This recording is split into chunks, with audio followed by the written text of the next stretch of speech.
திருக்குறள் நூல் குறிப்பு. குறள் வெண்பாக்களால் அமைந்த நூல் திருக்குறள்.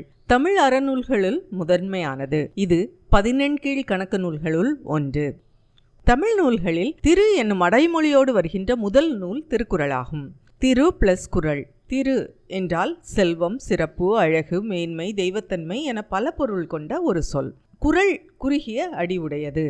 7 சீர்களை கொண்ட ஈரடி வெண்பாக்களால் ஆனது திருக்குறள். இந்நூல் அறத்துப்பால், பொருட்பால், இன்பத்துப்பால் என்னும் முப்பெரும் பிரிவுகளை கொண்டது. எனவே இந்நூல் முப்பால் எனவும் வழங்கப்படுகிறது. அறத்துப்பால் பாயிரவியல், இல்லறவியல், துறவிரவியல், ஊழியல் என்னும் 4 இயல்களை கொண்டது. பொருட்பால் அரசியல், அமைச்சியல், ஒளிபியல் என்று 3 இயல்களை கொண்டது. இன்பத்துப்பால் கலவியல், கற்பியல் என்னும் 2 இயல்களை கொண்டது. இதில் 133 அதிகாரங்கள் உள்ளன. ஒவ்வொரு அதிகாரத்திற்கும் 10 குறட்பாக்கள் என 1330 குறட்பாக்கள் உள்ளன. அறத்துப்பாலில் 38 அதிகாரங்களும், பொருட்பாலில் 70 அதிகாரங்களும், இன்பத்துப்பாலில் 25 அதிகாரங்களும் உள்ளன. திருக்குறள் உலகம் ஏற்கும் கருத்துக்களை கொண்டு உள்ளதனால் உலகப் பொதுமறை என வழங்கப்படுகிறது.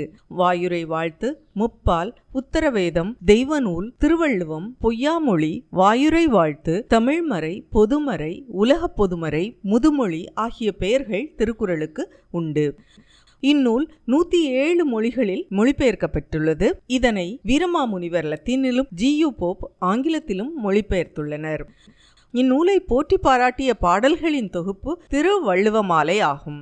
மலையத்துவசன் மகன் ஞானப்பிரகாசம் 1812 திருக்குறளை முதலில் பதிப்பித்து தஞ்சையில் வெளியிட்டார்.